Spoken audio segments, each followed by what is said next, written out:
Ah, Hercules, one of the great heroes of Greece. You could also pronounce his name as Heracles, a man of unflinching courage, godlike strength, supreme self-confidence, bold, outspoken, and showed no fear whatsoever. Just a man who took on every challenge with determination and bravery. And he was also a humble man. He always asked for help, and he always took responsibility for his actions. The man that everyone looked up to, except for Athens, of course, because they had different ideas on what was the ideal man. But for the most of Greece, Hercules was everyone's hero. Hercules was the ideal man. Hercules' story begins in Thebes, 60 kilometers north from Athens, when the great general Amphitryon was out fighting on a campaign. His wife, Alcmene, was left alone, and Zeus, the king of gods, was watching Alcmene from afar and thought he'd pay her a little visit. Known for his cheeky behavior of sleeping with mortals, he approached Alcmene in her chambers in the shape of her husband, and they spent the night together. Zeus fathered Hercules that night. Amphitryon, returning only a few days later from his victorious mission, fathered Hercules' half-brother, Iphicles. Now Zeus and Alcmene spending the night together, you could imagine that Zeus's wife, Hera, was not all pleased with this particular action. So this caused the wrath of Hera. And Hera absolutely hates Hercules. He is the symbol of Zeus's infidelity. And she takes her anger out on Hercules throughout the whole story, never giving up until the moment he dies. Hera also does not like Alcmene, but for this particular story, Hera seems to take out all of her anger on Hercules, not Zeus, which is most interesting. Athena, the goddess of wisdom, strategy, and war, also Hercules' half-sister. She saw Hercules' potential for greatness and devised a plan to provide him with divine nourishment. She brought the infant Hercules to an unsuspecting Hera, convincing her to breastfeed the child. But Hercules suckled with such force that it caused Hera immense pain, and she cast him away in anger. And this moment became the source of Hercules' godlike strength. And also, as the divine milk spilled, it formed the creation of the Milky Way, which you could imagine did not make Hera any more happy about Hercules being alive. The difference in the two boys' descent, Iphicles and Hercules, was clear by how they acted in the face of danger. One evening, Alcmene gave both children their baths and their share of milk, and laid them in their cribs, saying, "Sleep, little ones, soul of my soul, happy be your slumber, and happy be your awakening." She rocked the cradle, and in a moment the babies were asleep. But at darkest midnight, when all was silent in the house, Hera sent two great snakes into the nursery, and as the two reared their heads above the cribs, waving their heads and flicking their tongues, the boys woke. Iphicles screamed and tried to get out of bed, but Hercules sat up and grasped the deadly creatures by the throat. They turned and twisted and wound the coils around his body, but he held them fast. The mother heard Iphicles' screams and, calling to her husband, rushed to the nursery. There sat Hercules, laughing, in each hand a long, limp body. He gave them gleefully to Amphitryon. All knew then that the child was destined to do great things. The prophet of Thebes even told Alcmene, "I swear that many shall sing of this, your son, and you, who bore him. He shall be the hero of all mankind. I'd like to take this moment to talk about alchemy. Obviously, this is meant to represent alchemy in the story. Alchemy was, I guess you would call it, the old science. But when you read up on alchemy, there's a lot more nuances to that particular subject. But to put it simply, alchemy could be seen as the process of transmuting one thing into a more pure version of itself. So the first process of alchemy is to calcify the plant, metal, product, aspect of yourself. Zeus, king of gods and lightning, sleeps with alchemy.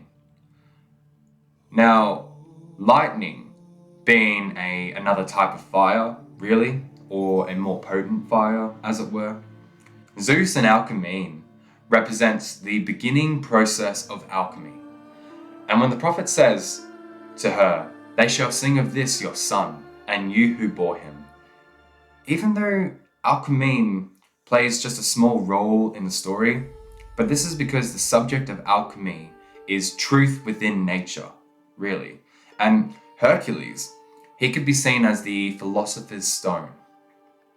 Great care was taken with Hercules' education, but teaching him what he did not wish to learn was a dangerous business.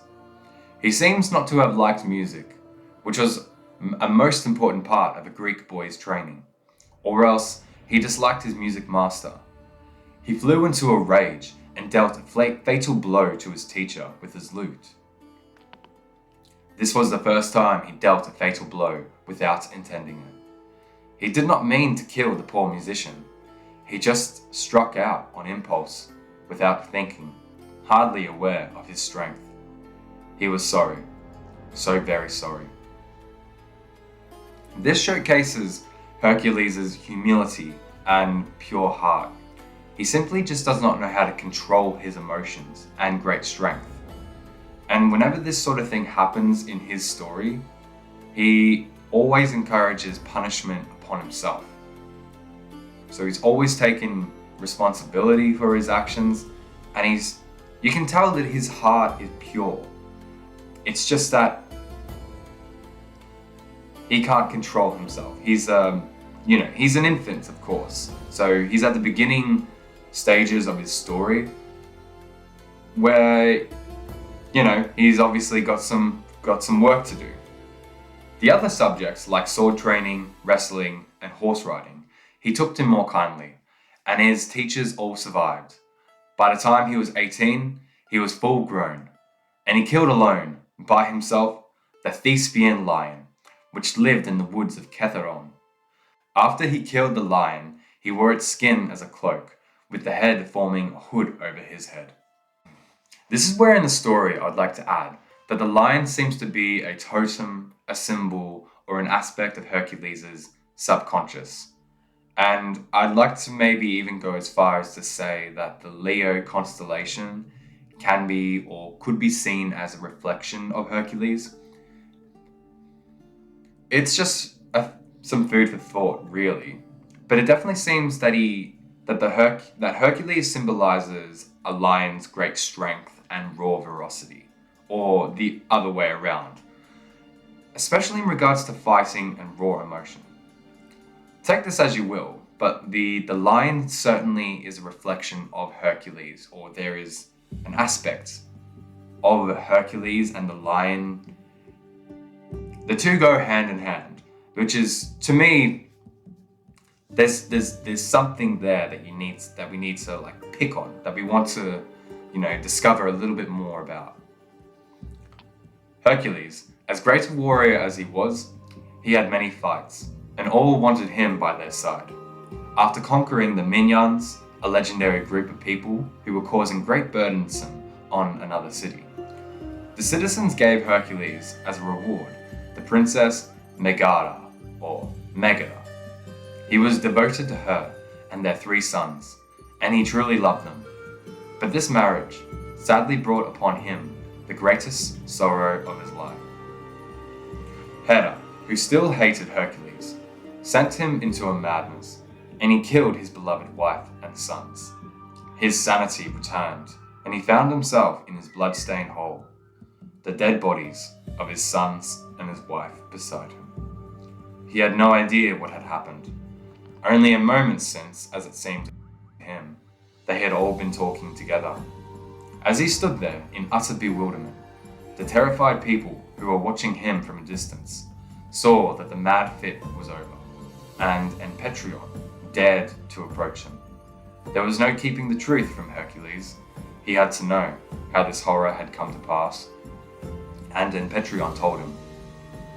Hercules heard him out, and then said, "And I myself am a murderer of my dearest." Yes, Enpetrion answered, trembling. "But you were out of your mind." Hercules paid no attention to this stupid excuse. "Shall I spare my own life then? Ha! I will avenge upon myself these deaths." But before he could rush out to kill himself, even as he started to do so, his purpose was changed and his life was spared. This miracle, it was nothing less done by a god descending from the sky. It was a miracle caused by human friendship. His friend, Theseus, king of Athens, the thinker, the leader, stood before him and stretched out and grasped Hercules' blood-stained hands. Thus, according to common Greek idea, he would himself take part in Hercules' guilt. "Do not start back," he told Hercules. "Do not keep me from sharing all with you. Evil I share with you is not evil to me. And hear me. Men of great soul can bear the blows of heaven and not flinch." Hercules said, "Do you know what I have done?" "I know this," Theseus answered. "Your sorrows reach from earth to heaven." "So I will die," said Hercules. "No hero spoke those words," Theseus said. "What can I do but die?" Hercules cried. "Live, a branded man, for all to say, 'Look, there is he who killed his wife and sons.' Even so, suffer and be strong. You shall come to Athens with me, share my home and all things with me, and you will give to me and to the city a great return, the glory of having helped you." A long silence followed. At last, Hercules spoke, slow and heavy words. "So let it be. I will be strong and wait for death." And so they journeyed to Athens. Hercules, still grieving, could not think the matter out at all. He could only feel. And he did not stay long in Athens.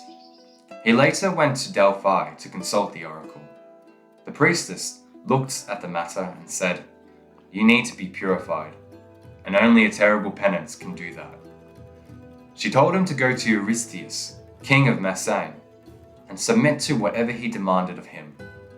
He went willingly, ready to do anything that could make him clean again. Eurystheus was by no means stupid. When the strongest man on earth came to him, humbly prepared to be his slave, he devised a series of penances which even Zeus would have struggled to achieve. But it must be said that he was urged on by Hera herself, who, to the end of Hercules, never forgave him for being Zeus's son. The tasks Eurystheus gave him to do are called the 12 labors of Hercules, each one of them thought to be impossible.